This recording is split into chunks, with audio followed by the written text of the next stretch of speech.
Close your eyes. Let your breath slow, your body sink into stillness, and your thoughts begin to wander far, far away to a time before the world you know, before skyscrapers or engines or the ticking of modern clocks. Let yourself drift back to the cradle of Western civilization, to the beginning of a city whose name would echo through millennia. This is not just the story of Rome. It is the story of how myth gave way to monarchy, how legend gave birth to law, and how a humble village on a hill would one day rise to rule the world. But it all starts quietly, in the soft shadows of the Tiber River, in a place called Latium. Imagine, if you will, a land covered in green hills and wide plains, where the wind rustles through olive trees and the river flows gently to the sea. This is Latium, a region in central Italy, bordered to the west by the Tyrrhenian Sea and to the east by the Apennine Mountains. It is the 8th century BCE, and the world here is simple. Small farming villages are scattered across the hills. People live in huts made of wood and straw. They are herders, farmers, warriors, and priests. They worship nature, the sun, the rain, and 100 local deities who must be kept appeased. These early Latins do not yet know they are building a future empire. They only know survival, seasons, and the whispers of the gods in thunder and stars. Among the hills of Latium lie 7 in particular that will one day be sacred: the Aventine, Celian, Capitoline, Esquiline, Palatine, Quirinal, and Viminal hills. But now, they are little more than modest elevations in the countryside, home to shepherds and wolves. Yet something stirs here, something eternal. To the north of Latium dwell the Etruscans, a mysterious people known for their art, architecture, and elaborate tombs. To the south, Greek colonies dot the Italian coastline, bringing with them the alphabet, coins, and the gods of Mount Olympus. And in the middle of this ancient mosaic lies a sleeping city, still unborn. But every city needs a founding myth, and Rome's is perhaps the most famous of them all. It begins in the ashes of another legend, Troy. After that great city fell to the Greeks, a warrior named Aeneas, a cousin of Hector and the son of the goddess Venus, fled with his aged father Anchises and young son Ascanius. They wandered across the Mediterranean, facing storms and monsters and the wrath of the gods.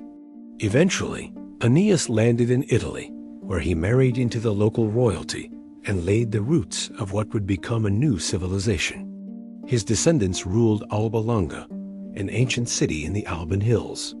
Generations later, one of his descendants, a wicked king named Amulius, usurped the throne and forced his niece, Rhea Silvia, to become a Vestal virgin, a priestess sworn to celibacy. But fate cannot be silenced, and neither can the gods. Mars, the god of war, came to Rhea Silvia, and from their union came twin sons, Romulus and Remus. Amulius, fearing prophecy and the threat of heirs, ordered the infants to be thrown into the Tiber River. But the river, full from spring rains, did not obey. It cradled the basket gently, setting it down at the base of the Palatine Hill. There, in a cave called the Lupercal, a she-wolf discovered the crying infants.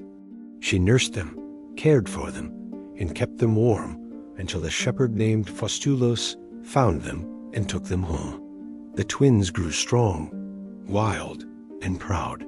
They became leaders among local boys, skilled in battle and bold in character. Eventually, they learned of their royal heritage, returned to Alba Longa, overthrew Amulius, and restored their grandfather to the throne. But Romulus and Remus wanted more. They dreamed of founding a city of their own. They returned to the hills where they had once been abandoned and chose the site where their cradle had landed. But they could not agree. Romulus favored the Palatine Hill, while Remus preferred the Aventine.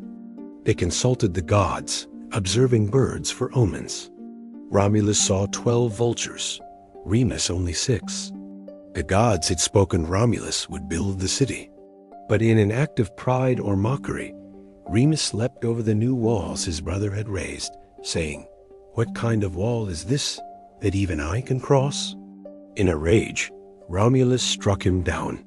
"So shall it be for anyone who crosses my walls," he said. And so, with blood and sorrow, Rome was born.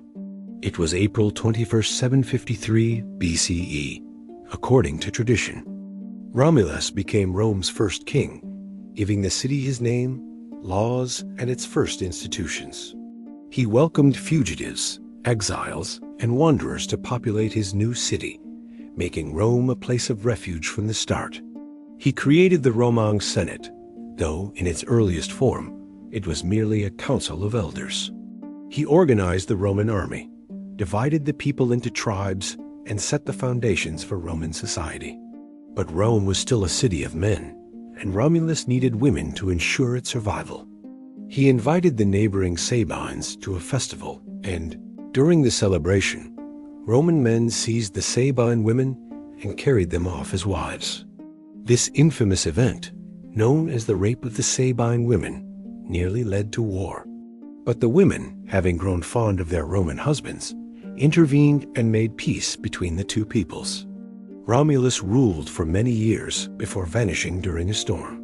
Some said he was taken up by the gods and became the divine Carinus. After Romulus, Rome was ruled by 6 more kings, each leaving a mark on the city's evolving identity. The second king, Numa Pompilius, was a Sabine who brought peace and religion to the young city. He established the priesthoods, the Vestal Virgins, and the calendar. He was wise and gentle, a stark contrast to his warlike predecessor. The third king, Pallas Hostilius, returned Rome to war. He conquered Alba Longa and absorbed its people, expanding Roman territory. The fourth king, Ancus Marcius, was both builder and warrior. He constructed Rome's first bridge across the Tiber and founded Ostia, the city's port at the river's mouth. He brought trade and connectivity to Rome, linking it to the wider world. The fifth king, Lucius Tarquinius Priscus, was an Etruscan who brought a touch of luxury and grandeur. He doubled the number of senators, initiated great public works, and began building the Circus Maximus. His wife, Tanaquil, was a prophetess who believed in divine signs. Their servant's son, Servius Tullius, would become the sixth king. Said to have been born of a slave woman and blessed by the gods, Servius was a reformer. He reorganized the army, created a census, and divided Roman citizens by wealth and class. He built the Servian Wall, the first true fortification of the city. He ruled wisely, but his reign ended in betrayal. He was assassinated by his daughter Tullia and her husband, Tarquinius Superbus. The seventh and final king, Tarquinius Superbus, Tarquin the Proud, was a tyrant. He ruled without the Senate, used violence to silence dissent, and lived in arrogant splendor. His downfall came when his son, Sextus Tarquinius, raped a noblewoman named Lucretia. Her suicide shocked the city. Enraged, the people rose up, led by Lucius Junius Brutus, and drove the Tarquins into exile. They vowed never again to be ruled by a king. Thus, in 509 BCE, the Roman kingdom came to an end. In its place rose a new form of government, the Republic. Power was now held by 2 elected consuls, chosen annually, and advised by a Senate. The early Republic was still a government of the elite, but it was a step away from tyranny, and a step toward the values Rome would come to cherish: duty, honor, and liberty. It was a government of law, not of men. A city ruled not by kings, but by the people, or at least by those allowed to vote.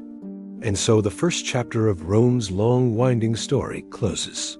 From the myths of Mars and she-wolves to the trials of kings and tyrants, Rome had already lived 1,000 lives before its republic was even born. It began not with emperors or palaces, but with shepherds and exiles, with riverbanks and twin boys in a cradle. And from that humble origin, the eternal city would rise. Now, let your mind rest. Let the names fade into dreams: Romulus, Remus, Numa, Servius, Tarquin. Let the soft hum of history lull you into sleep. The Tiber still flows, the hills are still watching, and Rome, ancient, eternal, everlasting, will still be here when you awaken. Rest your eyes. Let the weight of the world fall from your shoulders. Allow your mind to slip away from the present and drift back into the past, beyond the flicker of torchlight, through ancient gates into the beating heart of a republic still in its infancy. We now return to Rome, not as a monarchy of kings, but as a republic, a city reborn through rebellion. The year is 509 BCE. The last king, Tarquinius Superbus, has been cast out. The crown lies shattered in the dust. In its place, Rome plants the seeds of something new. A government without kings, a society ruled by citizens. But how do you govern a city without a throne? How do you lead a people raised on monarchy? The Romans, ever practical and cautious of tyranny, devised a system of checks and balances. Power would no longer be held by one man, but divided between two elected consuls, each serving for a single year.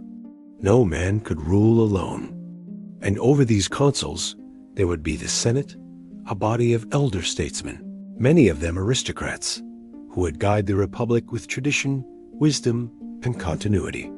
But make no mistake, this new republic was not a democracy in the modern sense.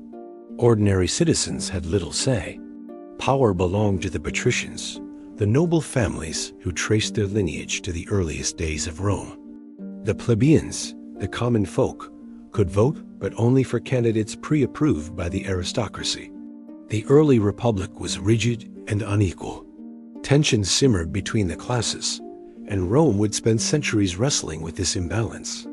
Yet despite its flaws, the republic held. It endured. And slowly, steadily, it began to expand, not just in size, but in spirit. In these early years, Rome was surrounded by enemies and rivals. The Latin tribes, their former allies, were wary. The Etruscans, once rulers of Rome, wanted to restore their influence. And the hill tribes, the Sabines, Volsci, Acqui watched with growing suspicion. To survive, Rome needed to fight. And so it did. Nearly every year brought a new campaign. The consuls would lead legions into battle, while the Senate debated strategies at home.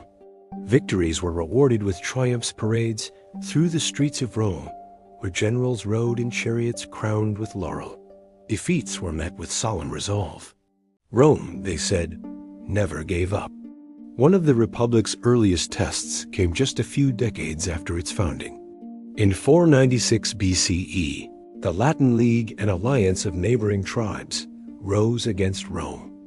The two sides met at the Battle of Lake Regillus, a clash shrouded in myth.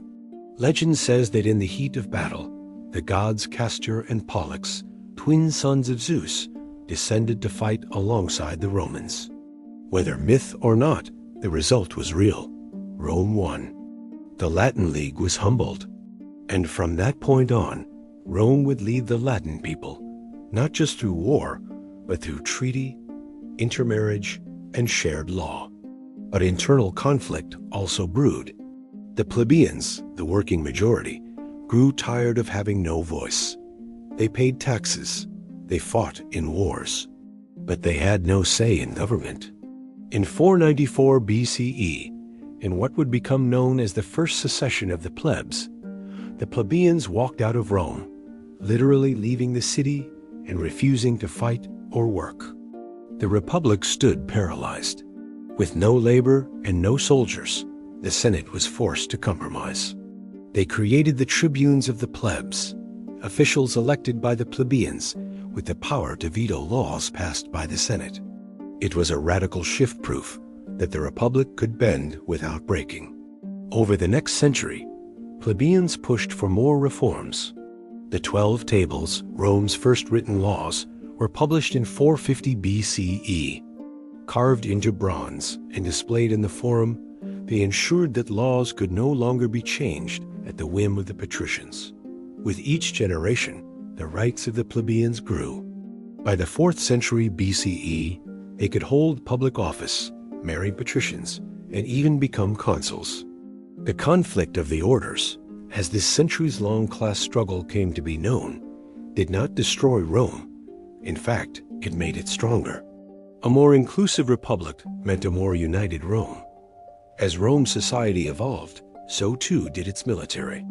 The maniples of early Roman legions flexible, mobile units of 120 men allowed them to adapt to different terrains and tactics.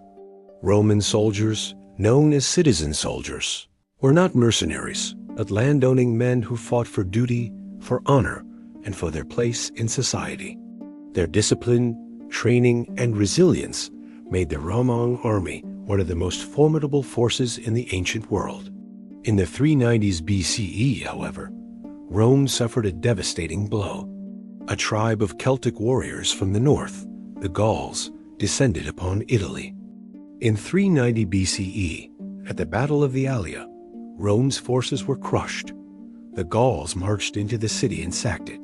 Temples burned, homes were looted. The sacred geese of Juno, kept on the Capitoline Hill, famously alerted defenders and saved the last holdout. But Rome was scarred. It was a reminder that no city, not even Rome, was invincible. In response, the Romans built stronger walls, reinforced their legions, and vowed never again to be caught unprepared. In the centuries that followed, Rome turned its eyes southward. The Samnites, fierce mountain warriors of central Italy, challenged Roman expansion. The Samnite Wars, fought between 343 and 290 BCE, tested Rome's resilience and adaptability.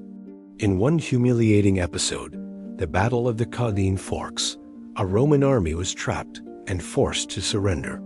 The defeated soldiers were made to pass under a yoke of spears, a symbol of disgrace. Yet Rome did not crumble.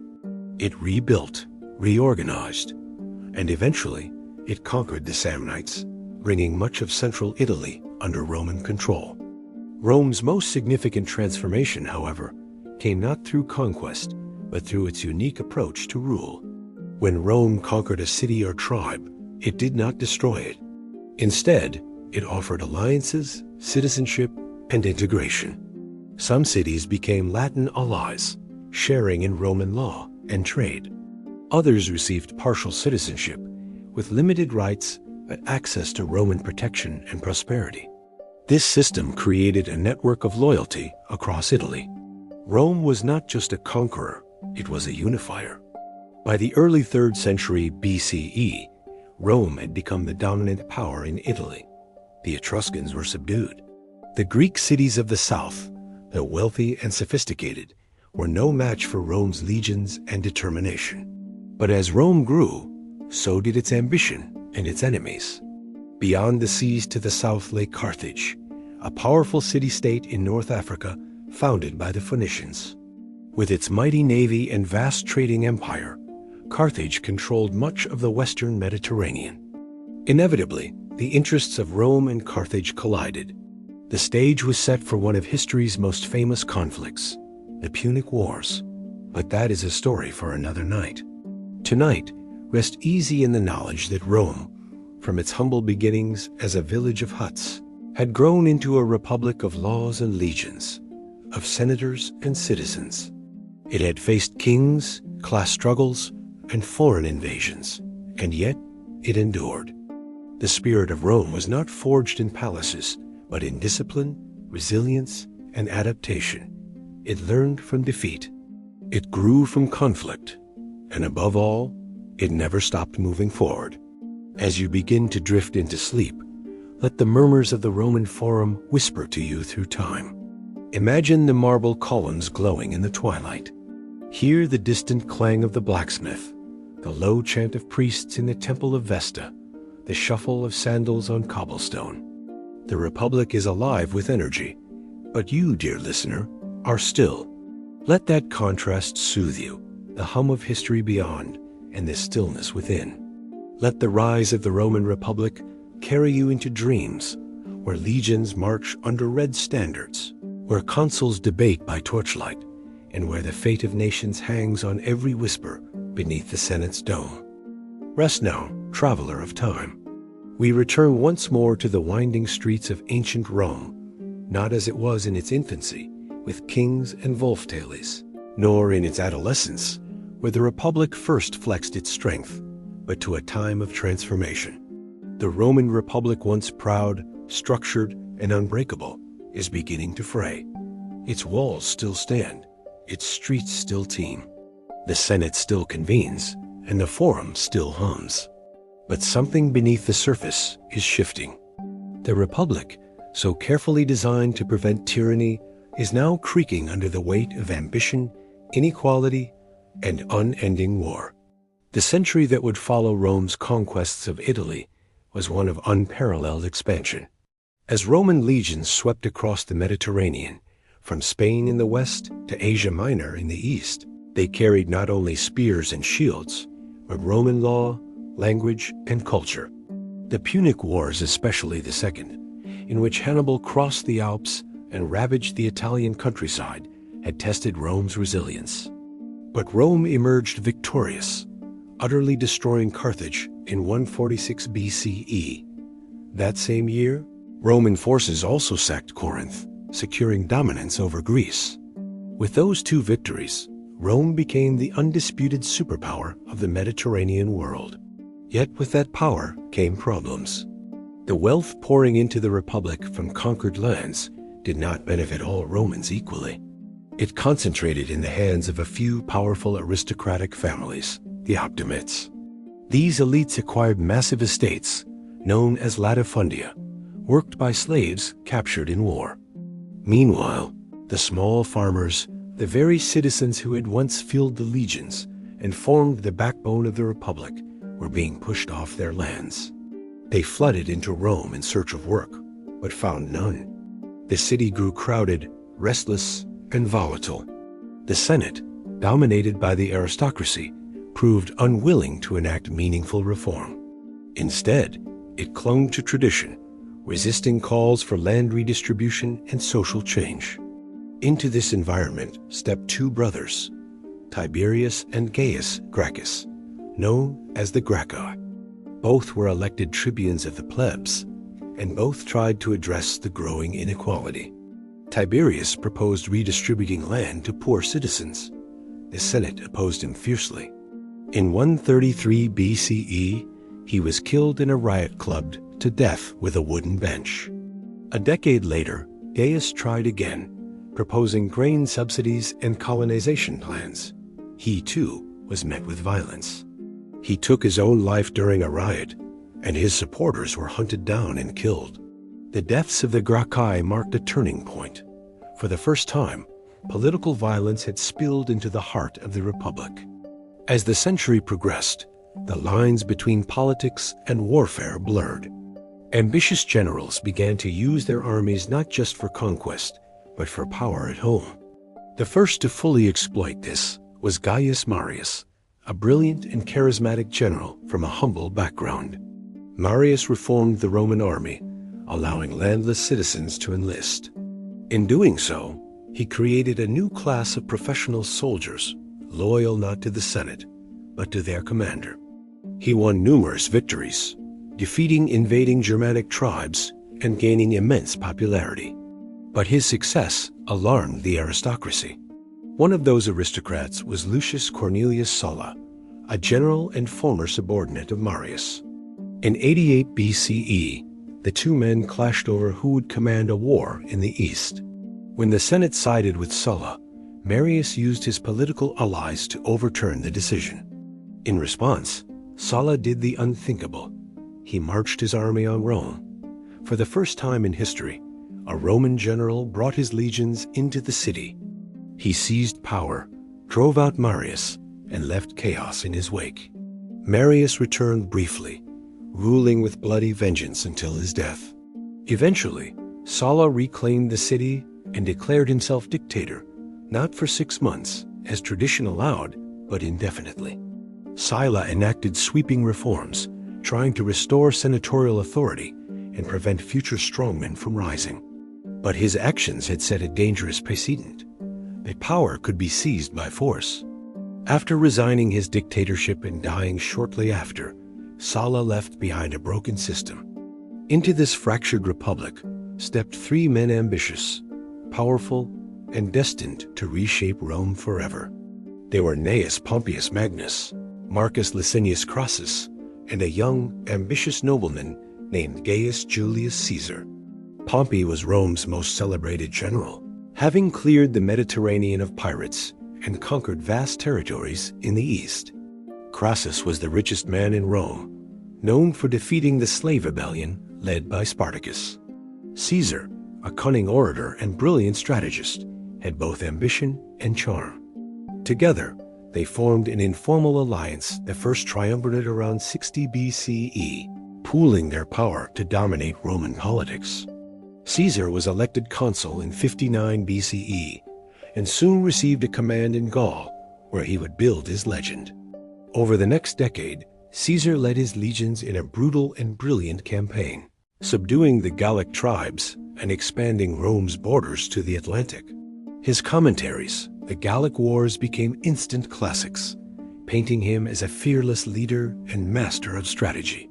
But his growing fame and loyalty from the troops alarmed the Senate, and especially Pompey, who had grown jealous.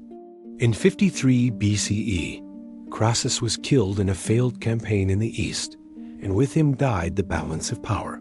Pompey aligned with the Senate. Caesar, still in Gaul, was ordered to disband his army and return to Rome as a private citizen. He refused. Instead, in 49 BCE, Caesar crossed the Rubicon River, the boundary between his province and Italy, declaring, "The die is cast." By doing so, he committed treason, but he also began a civil war.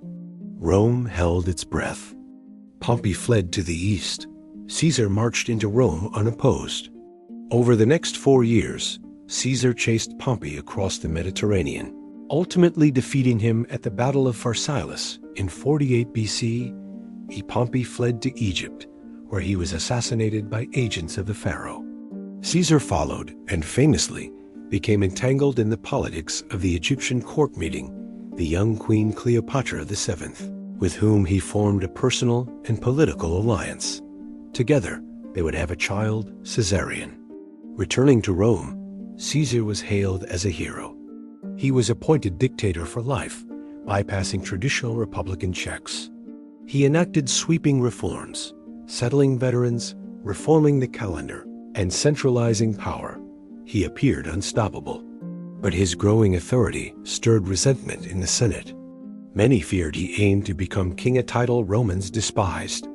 On the Ides of March 15th, 44 BC, Caesar entered the theater of Pompey for a Senate meeting.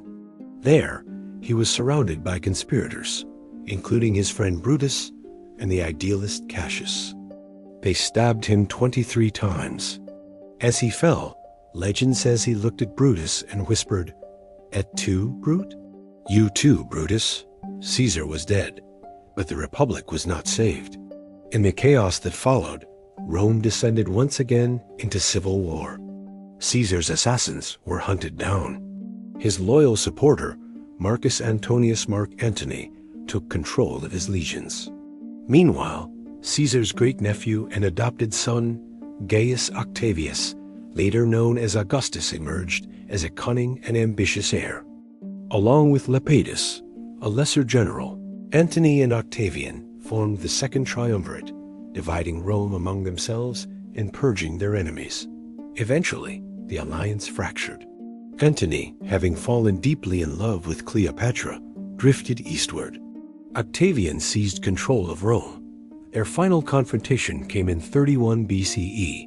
At the Battle of Actium, a naval clash off the coast of Greece, Octavian's forces triumphed.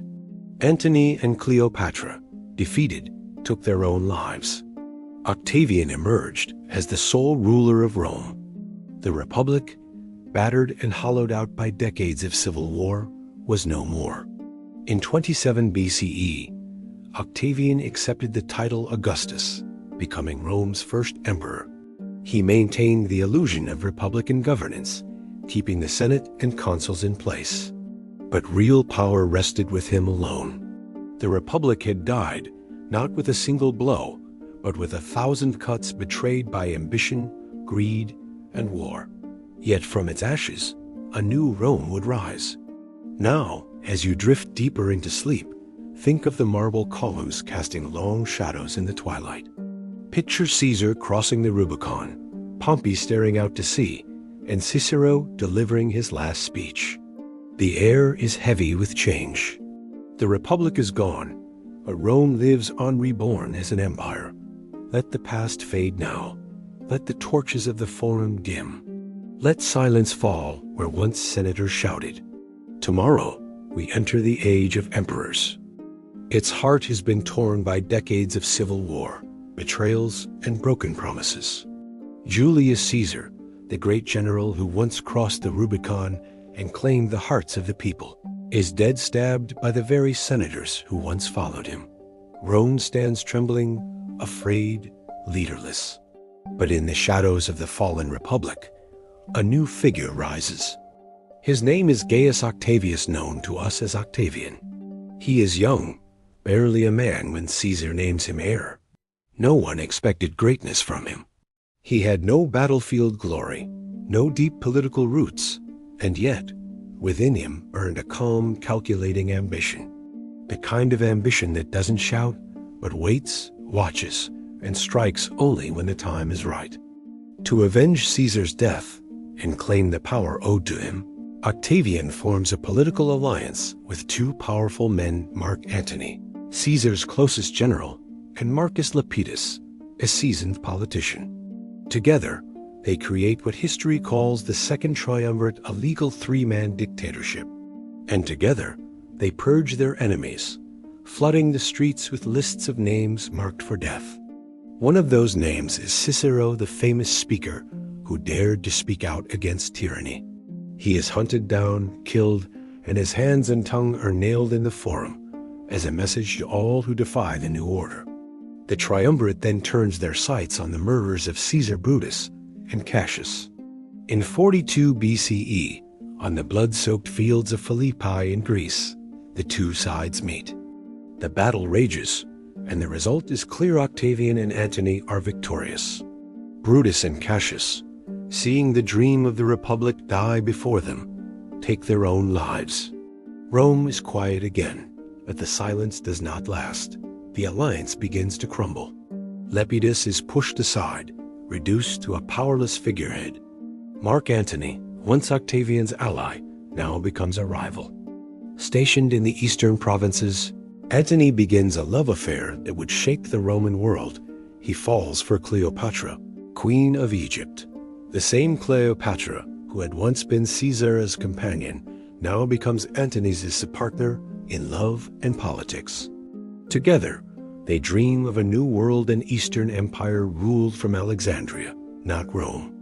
Antony starts to dress like an Egyptian, honor their gods, and even gives away Roman lands to Cleopatra's children. To the Roman Senate, and especially to Octavian, this is not just foolish, it is betrayal. And so, Octavian begins a campaign, not with swords, but with words. He portrays Antony as a man seduced by a foreign queen, corrupted by luxuries and un-Roman passions. He publishes Antony's will, revealing shocking details that Antony wanted to be buried in Egypt, not in Rome. The people are outraged. In 31 BCE, the conflict turns to war. Octavian's fleet, led by his brilliant general Agrippa, clashes with Antony and Cleopatra's navy at the Battle of Actium. The battle is fierce. The sea churns with fire and smoke, but Octavian emerges victorious. Antony and Cleopatra retreat to Egypt. A year later, cornered and defeated, they each take their own lives, Antony falling on his sword, Cleopatra choosing the bite of a venomous asp. Rome belongs to Octavian now.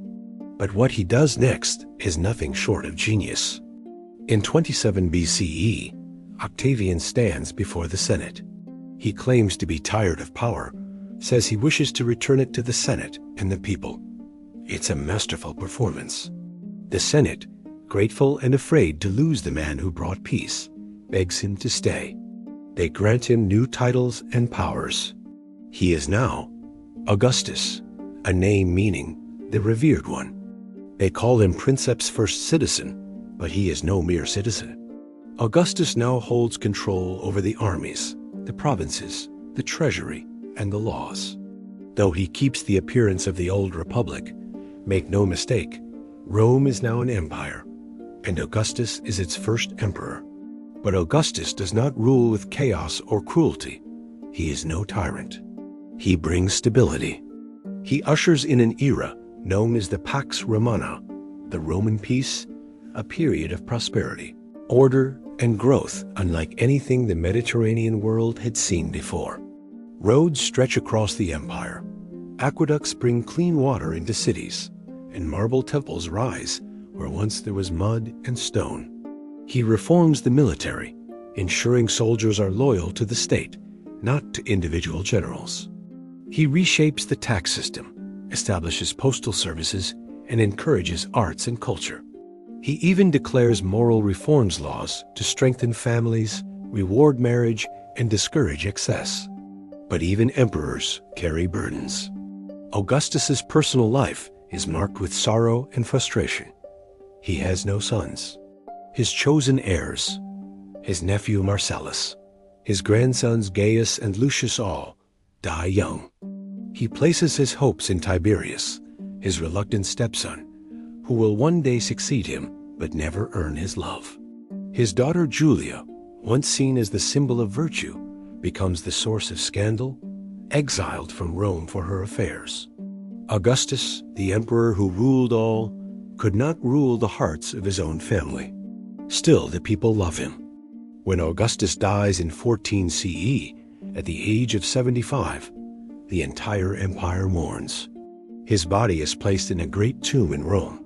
His legacy is carved into stone, the Res Gesta, the deeds of the divine Augustus, an autobiography inscribed on temples and monuments across the empire. Rome, once a city of kings, then a republic of senators, is now the heart of a mighty empire. Its first emperor is dead, but the empire lives on. Augustus is gone. His ashes rest quietly in a marble tomb along the Tiber, but his legacy endures. He left behind more than monuments, and Lazi left behind an idea. The idea of a Rome that was eternal. Not a city, not even just an empire, but a civilization that would stretch across continents, held together not only by armies, but by culture, language, and law. The period that follows Augustus is known as the Pax Romana, the Roman peace. It lasts for over 200 years, from 27 BCE to 180 CE. Though Rome would still fight wars on its frontiers, the heart of the empire would remain astonishingly stable. Trade flourished, cities grew, knowledge passed freely from east to west. The Mediterranean, once a sea of rival kingdoms, became Mare Nostrum, our sea. Rome was no longer just a city in Italy. It was a world unto itself. In the far north, Roman soldiers stood guard on the misty edges of Britannia. In the south, Egyptian grain fed millions. In the east, the ancient cities of Asia Minor glittered with Roman baths and theaters. And in the west, the Iberian Peninsula was dotted with Roman villas and aqueducts. The emperors who followed Augustus each added their own mark, some as builders, others as warriors, and a few as tyrants. Tiberius, the stepson of Augustus, ruled with suspicion and darkness. He retreated to the island of Capri, consumed by paranoia, leaving his praetorian prefect Sejanus to govern Rome. His later years were marked by fear, purges, and secrecy. Yet the machinery of the empire kept turning. Then came Caligula young, ambitious, and increasingly unstable. The stories that swirl around him are the stuff of legend and madness. Some say he tried to make his horse a consul. Others whisper of cruel games and bizarre spectacles. Whatever the truth, his reign was short. After 4 years, the Praetorian Guard, those elite soldiers sworn to protect the emperor, turned against him and killed him. In his place came Claudius, an unlikely emperor, laughed at for his limp and stutter, Many had written him off as a fool, but Claudius proved clever and capable.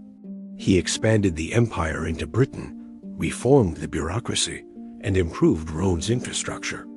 Under him, the empire's reach extended even further. Yet he, too, was not free of palace intrigues. Poisoned, some say, by his own wife, Agrippina, he would not live to see the empire's next great drama. That drama came with Nero, Agrippina's son. He began his reign with promise, guided by wise tutors like Seneca. But over time, Nero descended into extravagance and cruelty. He fancied himself an artist, a musician, even performing on stage. Meanwhile, Rome burned literally. The Great Fire of 64 CE destroyed much of the city. Rumors swirled that Nero had started the fire himself. To deflect blame, he accused the Christians, marking the beginning of their long persecution. Nero's reign ended in chaos and rebellion. In 68 CE, facing revolt from all sides, he took his own life. His death left a vacuum, plunging the empire into the year of the 4 emperors. One after another, men vied for power. Galba, Otho, Vitellius, each rising and falling like waves crashing on the shore. At last, a strong hand emerged to steady the ship, Vespasian. Vespasian was not born into wealth or nobility. He was a soldier, plain, practical, and determined. He rebuilt Rome, drained the treasury, and began the construction of the Flavian Amphitheater, what we now call the Colosseum. His sons, Titus and Domitian, followed him. Titus oversaw the completion of the Colosseum and comforted Rome after the eruption of Mount Vesuvius, which buried Pompeii in ash. Domitian, though efficient, ruled with increasing cruelty and paranoia, and he too met an untimely end. After Domitian came one of the finest eras in Rome's history, the 5 good emperors. These men, Nerva, Trajan, Hadrian, Antoninus Pius, and Marcus Aurelius, did not inherit power by blood, but were chosen for their wisdom, experience, and leadership. Trajan, a soldier emperor, expanded the empire to its greatest territorial extent. Under him, Rome reached the Persian Gulf, controlling lands from Britain to Mesopotamia. His victories in Dacia, modern-day Romania, brought vast wealth to the empire. Hadrian, his successor, took a different path. Rather than expand, he sought to defend. He built fortifications along the empire's borders, including Hadrian's Wall in Britain, a massive stone barrier to keep northern tribes at bay. He traveled widely, strengthening cities and unifying the empire. Antoninus Pius, quiet and just, ruled during perhaps the most peaceful era in Roman history. His time on the throne was marked by calm, law, and prosperity. Few wars, few scandals, just good governance. Then came Marcus Aurelius, the philosopher emperor. He wrote his thoughts in a book known as Meditations, a masterpiece of Stoic wisdom. But peace was hard to hold. Plagues spread. Germanic tribes tested the empire's strength along the Danube. Marcus spent much of his reign at war, leading personally from the front. His sense of duty never wavered. But even the wisest of emperors can make mistakes. Marcus Aurelius broke the tradition of adopting capable heirs and instead named his own son, Commodus, as successor. And in that single act, the golden age began to crack. As you rest now, let your mind wander not through war, but through wonder. Picture Rome at its peak. Marble streets shimmering under lantern light. Markets bustling with goods from 3 continents. Philosophers speaking in the forum. Soldiers guarding the edge of the world. Artists carving statues, poets reciting odes, and builders raising domes that touched the sky. This was the world Rome built, not in a day, not in blood alone, but in peace. A fragile peace, a golden moment, cradled between storms. The golden age has passed. The statues still shine. The streets still echo with Latin voices. But underneath, the cracks begin to form. It begins with Commodus, the son of Marcus Aurelius, a young emperor raised in palaces, not battlefields. Where his father embraced philosophy, Commodus craved power and applause. He believed himself a god, a reincarnation of Hercules. He fought in the Colosseum not as ruler but as gladiator, commanding the crowd to cheer as he staged his victories. The Senate winced. The people watched, unsure if they were witnessing an emperor or a performer in a costume too grand for his soul. Commodus ruled for over a decade, but paranoia, cruelty, and delusions unraveled what his predecessors had built. Rome became a court of fear, and in 192 CE, his closest advisors, fearing his madness would doom them all, had him strangled in his bath. With his death, the Severan dynasty would rise, but so too would uncertainty. In the early 3rd century, Rome entered what historians call the crisis of the 3rd century, a time when emperors rose and fell faster than the seasons changed. Between 235 and 284 CE, Rome had over 20 emperors. Some ruled for only weeks. Many were assassinated. Others died on the battlefield. The empire fractured. Generals proclaimed themselves emperors in distant provinces. Germanic tribes crossed the Rhine and Danube, testing Rome's northern borders. In the east, a new power, the Sassanid Empire of Persia, challenged Rome's dominance. Cities were sacked, armies defeated. Even an emperor, Valerian, was captured in battle and died in Persian captivity, a humiliation never before seen in Roman history. Within the empire, economic turmoil spread. Currency was debased, silver coins melted down and mixed with cheaper metals. Inflation soared. Trade routes became dangerous. Famine followed war, and plagues followed famine. The population declined. Cities shrank.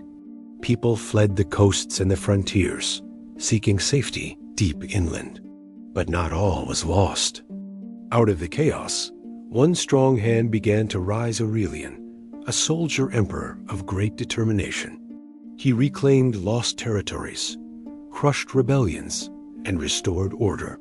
Under his banner, the Gallic Empire in the west and the Palmyrene Empire in the east were brought back into Rome's fold.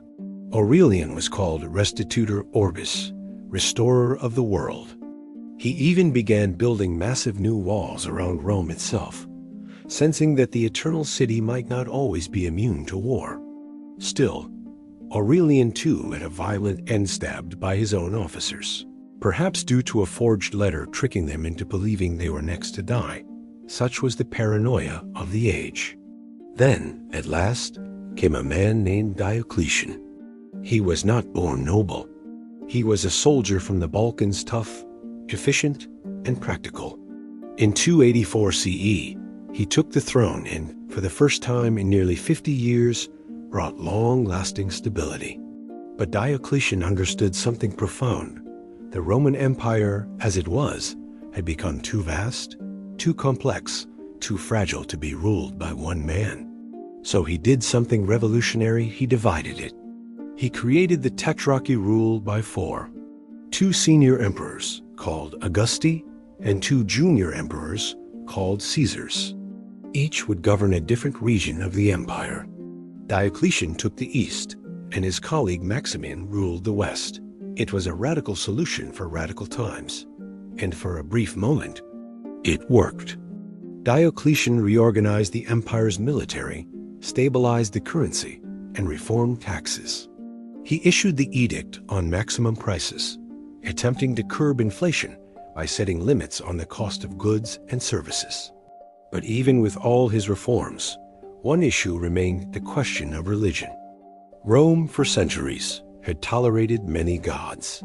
But as Christianity spread, Diocletian saw it as a threat, not because of the faith itself, but because Christians refused to worship the emperor or take part in traditional Roman rituals. And so, Diocletian launched the Great Persecution, one of the most severe attempts to suppress Christianity in Roman history. Churches were destroyed, scriptures burned, Thousands were imprisoned, tortured, or killed. But Christianity survived, and in time it would flourish. In 305 CE, Diocletian did something no emperor before him had done willingly. He retired. He walked away from power, retreating to a grand palace in what is now Croatia, where he grew cabbages and watched the world he once ruled from afar. His system of tetrarchy, however, did not survive him.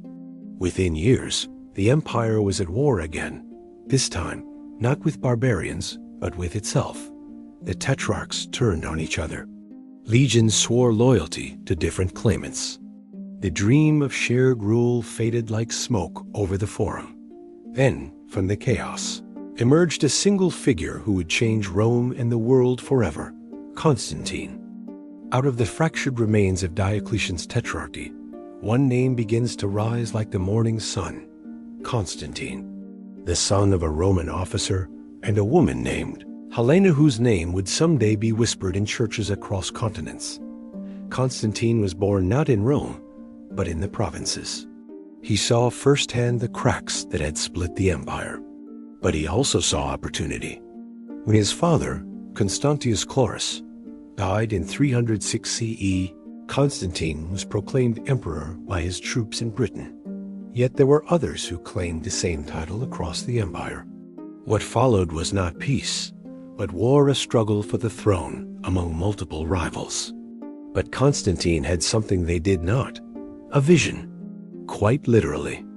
Legend tells us that on the eve of a decisive battle near the Milvian Bridge, Constantine looked to the sky and saw a sign: a cross of light, and with it the words, "In this sign you will conquer." That night, he ordered his soldiers to mark their shields with the Chi, the first two letters of Christ in Greek. They marched into battle beneath the symbol of a god once persecuted and won. The victory was swift. The rival Maxentus drowned in the Tiber, and Constantine entered Rome not only as a victor, but as a man transformed.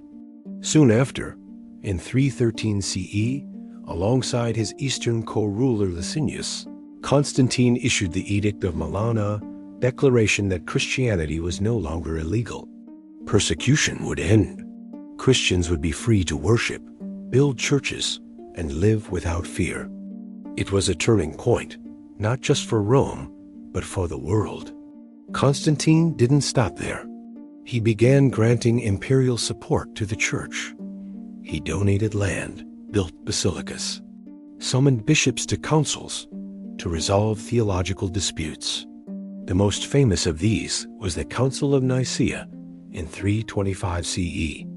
There, Christian leaders gathered from all corners of the empire to define their faith, their scriptures, and their unity. The Nicene Creed, a statement of belief recited even today, was born under the shadow of an emperor's protection. But Constantine's vision wasn't only spiritual. He also had a new idea for the empire itself. Rome, the old capital, had become too unwieldy, too traditional, too vulnerable. So Constantine looked east to a modest Greek city called Byzantium, perched at the meeting point of Europe and Asia, land and sea. He expanded it, fortified it, adorned it with palaces and churches and public squares. And in 330 CE, he renamed it Constantinople, city of Constantine. It would become the heart of the Eastern Roman Empire for over 1,000 years. Though he favored Christianity, Constantine was careful not to offend Rome's traditional gods. He still used some pagan symbols and rituals, perhaps for politics, perhaps for caution. But in his final years, his loyalty to Christ grew stronger. And just before his death in 337 CE, he was baptized, a Christian emperor at last. His legacy was profound. The Roman world, once filled with temples to Jupiter, Mars, and Venus, now filled with crosses, hymns, and prayers. Latin and Greek still echoed in the forums, but so too did verses of the Gospels. The empire had not abandoned its power, but it had reshaped its soul. After Constantine's death, his sons divided the empire again. Civil wars flared. Heresies and debates divided the church. Enemies tested Rome's borders. But the idea that Christianity and empire could live together, that faith and rule could walk hand in hand, had been planted. And yet, shadows still gathered on the horizon. In the west, pressures were building. Tribes moved. Borders strained. The empire Constantine unified would not stay whole for long. The fall of the Western Roman Empire was not a singular event, but rather a long, complex unraveling like the slow extinguishing of a great fire. As you lie back and let your thoughts drift, imagine the quiet decay of once proud marble cities, the rustling of leaves, growing through broken stone, and the footsteps of men who could no longer hold the weight of the world on their shoulders. Let this story carry you slowly into the fading light of Rome's western crown. In the late 4th century, the Roman Empire remained a vast and sprawling domain, but one that was increasingly strained. Although it was still divided into eastern and western halves, with Constantinople rising as the brilliant heart of the East, the West began to show signs of weakness. Political instability, economic decline, and mounting pressure from migrating tribes on the empire's frontiers created a toxic combination. And yet, for all its troubles, the Western Empire still stood staggering under the weight of its past glory, but intact. Beyond the empire's northern borders, beyond the Rhine and the Danube rivers, something stirred. Germanic tribes, such as the Visigoths, had long been familiar with Rome, sometimes as foes, sometimes as mercenaries, and often as reluctant admirers. But now, a new threat was driving them toward Roman lands.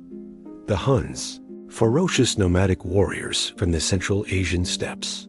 The Huns swept westward with astonishing speed and brutality, and entire peoples fled before them, seeking refuge. In 376 CE, the Visigoths approached the Danube and asked the Eastern Roman Emperor Valens for permission to cross into imperial territory. They sought asylum, not conquest, but their arrival was mishandled with tragic consequences. Roman officials, corrupt and unprepared, exploited the refugees, withholding food and supplies, forcing the starving Goths into rebellion. 2 years later, in 378, the Roman world received a devastating shock: the Battle of Adrianople. At Adrianople, the Roman army met the Visigothic forces on the field. It was supposed to be a display of Roman strength, a swift and decisive suppression of unrest. Instead, the Roman legions were outmaneuvered and crushed.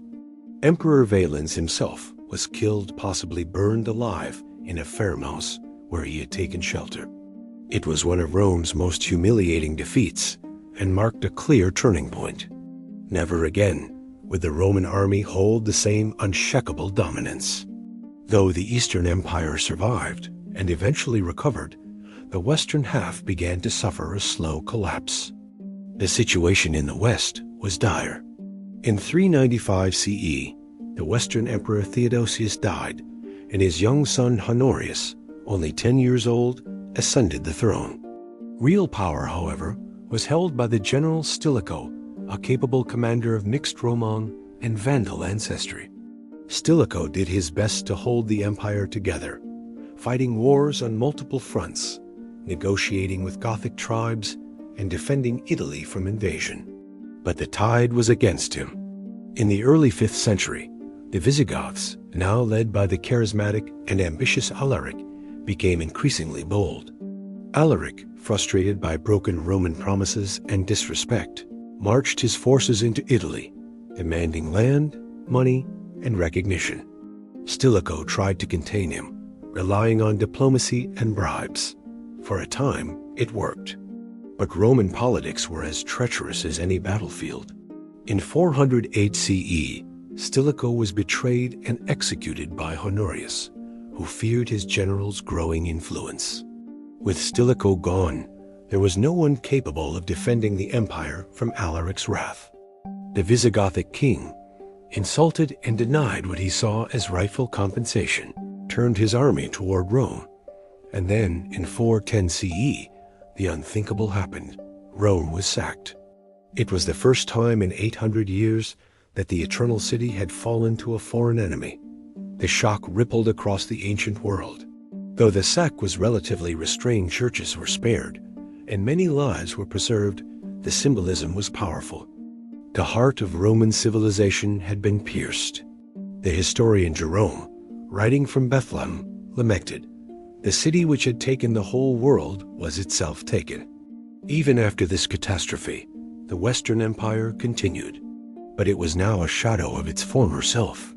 Power shifted further away from Rome, with Ravenna becoming the imperial residence.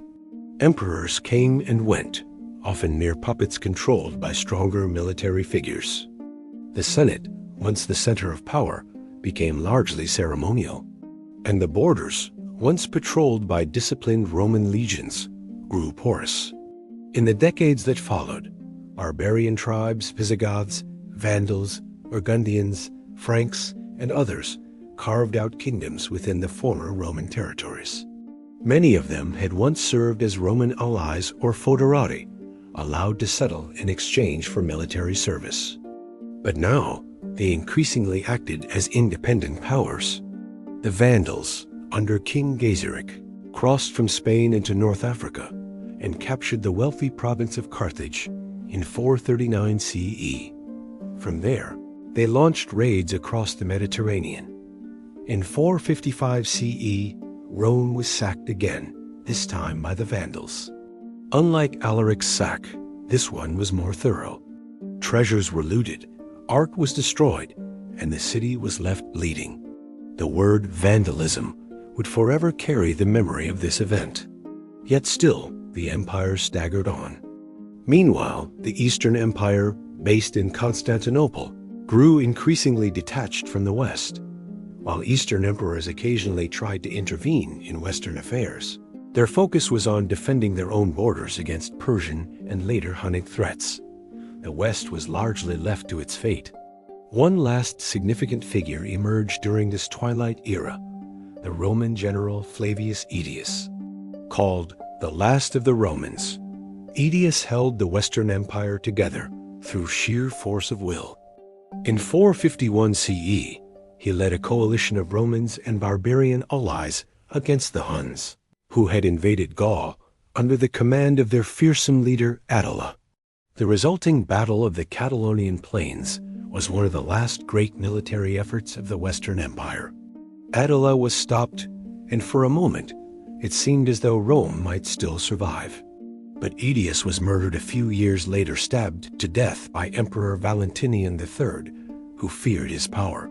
That same emperor was himself assassinated shortly afterward. The chain of command was broken. The empire now lacked both strong leaders and the loyalty of its remaining armies. By the mid-5th century, the Western Roman Empire was little more than a collection of territories held loosely together by tradition and fading prestige. In 476 CE, the final curtain fell. The last emperor in the West, a young boy named Romulus Augustulus, was deposed by the Germanic general Odoacer. Romulus, ironically named after Rome's legendary founder, was sent into quiet retirement. Odoacer sent the imperial regalia to Constantinople and declared that there was no need for a separate emperor in the West. This moment, quiet, bloodless, almost anticlimactic, is traditionally marked as the fall of the Western Roman Empire. But what does it mean for an empire to fall? The roads did not vanish overnight. The aqueducts still carried water. Latin continued to be spoken. Roman law, architecture, and culture persisted in various forms throughout the medieval period. Many of the so-called barbarian kings considered themselves successors to Roman power, not destroyers of it. Meanwhile, in the East, the Roman Empire continued. Known to modern historians as the Byzantine Empire, it would endure for nearly another 1,000 years. Though it spoke Greek, not Latin, and its capital was Constantinople rather than Rome, its citizens still called themselves Romans. And in the centuries to come, the idea of Rome, its grandeur, its authority, its universal mission, would be resurrected over and over again. In the Holy Roman Empire of Charlemagne, in the Catholic Church, in the legal codes of Europe, and in the imagination of emperors and popes for generations. Rome, it seems, never truly died. It simply changed form. As you drift now into deeper sleep, think of the fading lanterns in the halls of ancient Rome, the wind blowing through forgotten temples, and the quiet dignity of a world that once ruled all others. The flame of empire flickered, but it did not vanish. It glows still in the pages of history, in the words we speak, in the laws we live by. The Western Roman Empire may have fallen, but as the West sank into the shadows at the early Middle Ages, the East stood tall, firm like a lighthouse in the storm. Known to history as the Byzantine Empire, this eastern half of the Roman world did not see itself as something new or different. It was still, in its mind, the Roman Empire, the true continuation of what began with Augustus so long ago. Centered in the splendid city of Constantinople, a jewel of the Bosporus, the Byzantines inherited the laws, institutions, and identity of ancient Rome. Founded by Emperor Constantine in 330 CE, Constantinople quickly became a crossroads of East and West. Towering walls protected it. Gold domes shimmered in the sun. And inside its courts, emperors ruled with all the ceremony and splendor Rome had once known. But this empire was different in many ways. Its people spoke Greek, not Latin. Its religion became increasingly tied to the Christian Church. Its culture was a unique blend of Roman governance, Hellenistic learning, and Eastern mysticism. One of its most famous rulers was Justinian I, who came to power in the 6th century. His dream? To reunite the Roman Empire, to reconquer the lost Western territories and restore the old grandeur. Under his general Belisarius, Byzantine armies marched across North Africa, Italy, and parts of Spain. For a moment, it seemed the Roman world might be whole again. But the dream was fleeting.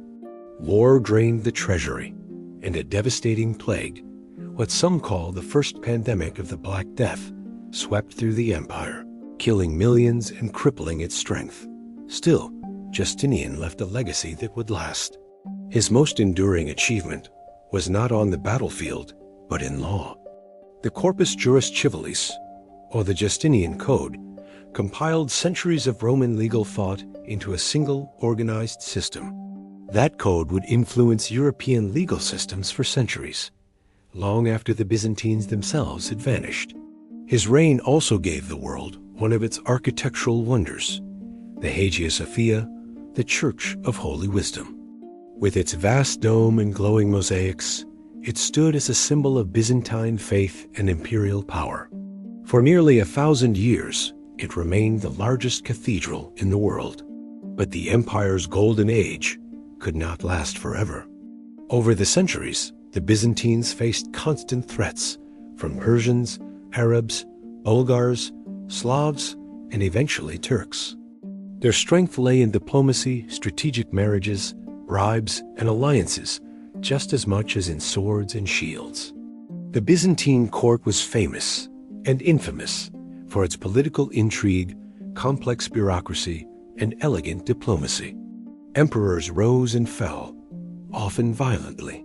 Yet the empire endured. As Europe entered the Dark Ages, Constantinople remained a beacon, a center of learning, wealth, and faith. While barbarian kingdoms fought in the West, Byzantine scholars preserved ancient Greek and Roman texts. They copied them, studied them, and taught them. When those texts eventually returned to Western Europe, they helped ignite the Renaissance. But the Byzantines also faced internal struggles. Religious debates and theological divisions tore at the fabric of society. The most famous was the great conflict over icons, religious images used in worship. The iconoclast controversy, as it's known, led to decades of strife as emperors ordered icons destroyed and monks resisted, believing the images sacred. The controversy left deep scars on the empire's soul. perhaps the most painful moment came in 1054, when the Great Schism split Christianity into two major branches, Roman Catholicism in the West and Eastern Orthodoxy in the East. It wasn't just about theology. It was about power, politics, language, and pride. Though the people of Constantinople saw themselves as the true Christians and heirs of Rome, the Pope in Rome no longer agreed. The unity of Christendom had been broken. In the 11th century, a new threat emerged, the Seljuk Turks, pushing into Byzantine territory and defeating the empire at the Battle of Manzikert in 1071. The loss of Asia Minor, the empire's heartland, was devastating. In desperation, the emperor turned to Western Europe for help. The West answered, but not how the Byzantines expected. The Crusades, originally launched to help reclaim the Holy Land, soon turned on Byzantium itself. In 1204, during the Fourth Crusade, Western knights stormed Constantinople, not as saviors, but as invaders. They looted, burned, and defiled the city. Churches were plundered, icons shattered, treasures stolen. The city, once the queen of the Eastern world, was reduced to a broken shadow of its former glory. For 57 years, Constantinople was ruled by Westerners, until the Byzantines finally retook it in 1261. But the damage was done. The empire that re-emerged was weaker, poorer, and surrounded by powerful enemies. Still, Byzantium refused to die.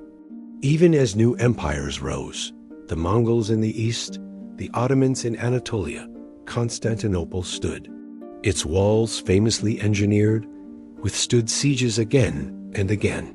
Its spirit endured, powered by faith, memory, and resilience. But by the 15th century, the end had come.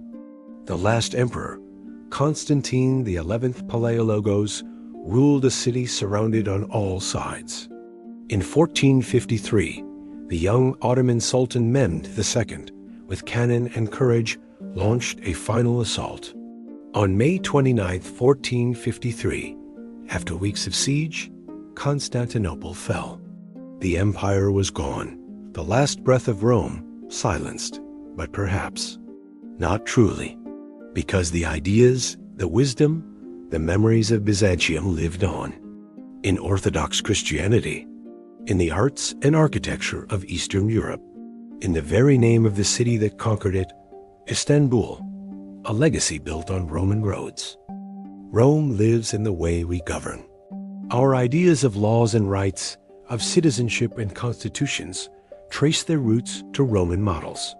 The Roman Republic introduced the world to senates, assemblies, veto powers, and term limits. Even centuries later, when nations like the United States formed, their founders looked back to Rome for guidance. Their buildings were crowned with domes and columns, their laws based on reason and debate. Rome lives in architecture. From Washington, D.C., to Paris, London, and beyond, we see Roman influence in every arch, every rotunda, every amphitheater-shaped stadium. The very idea of a city as a civic, cultural, and political hub with forums, basilicas, aqueducts, and roads was perfected in Rome and copied for millennia. Rome lives in Christianity. What began as a persecuted faith in the Roman world became, through Constantine and his successors, the dominant religion of the empire, and later the world. The structures of the Roman Church became the Catholic Church. Its bishop, once just one among many, became the Pope, seated in the eternal city itself. Even the rituals of Christian worship, the robes, the incense, the Latin chants, reflect Roman ceremony. Rome lives in memory. In the Middle Ages, kings and emperors longed to be seen as new Caesars. Charlemagne called his empire the Holy Roman Empire.